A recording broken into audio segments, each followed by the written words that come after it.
Welcome to another episode of Grind Time Tuesday. Today, we're going to be discussing a really unique grinder in our Shark Series offering, the Model 840 reversing grinder pump that we have right here. This pump is different from the rest of our grinder line in that the cutter and impeller actually reverse direction with each pump cycle. You can set it to manually reverse or reverse automatically with the use of one of our control panels. Take a look at the design of each of these parts. For instance, on our single directional grinder pump, you can tell that how this is designed, this cutter plate and cutter blade was designed to cut in one direction. When you compare that to the stainless steel star-shaped cutter that you find on our 840, you can tell that it was designed and engineered so that it can easily cut both directions, allowing it to reverse. The same goes for the impeller. On our standard single directional impeller, the Vortex style impeller can only spin in one direction.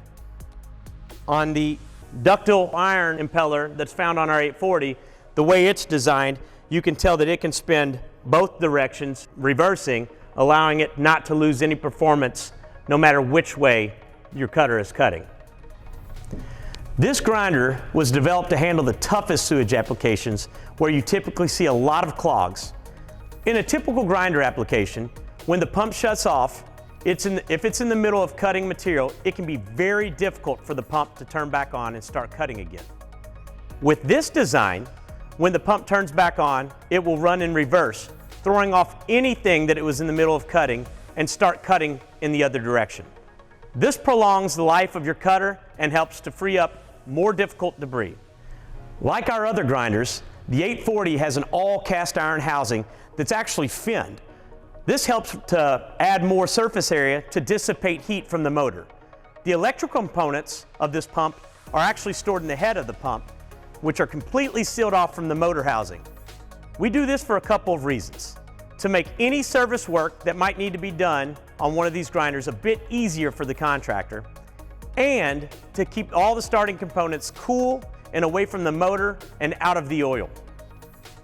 The 840 has a standard 1.25 inch discharge that can either be horizontal or vertical, depending on the needs of your application. It can flow up to 45 gallons per minute and has a shutoff head of 105 feet. The pump can be sold separately or configured into a complete package system. Our QLS series lift stations that are job-ready drop-in packages include pump, basin, cover, rail systems, and controls. Call your local Zoller rep to learn more about Zoller's reversing grinder, and be sure to tune in next time for some more Grind Time Tuesday.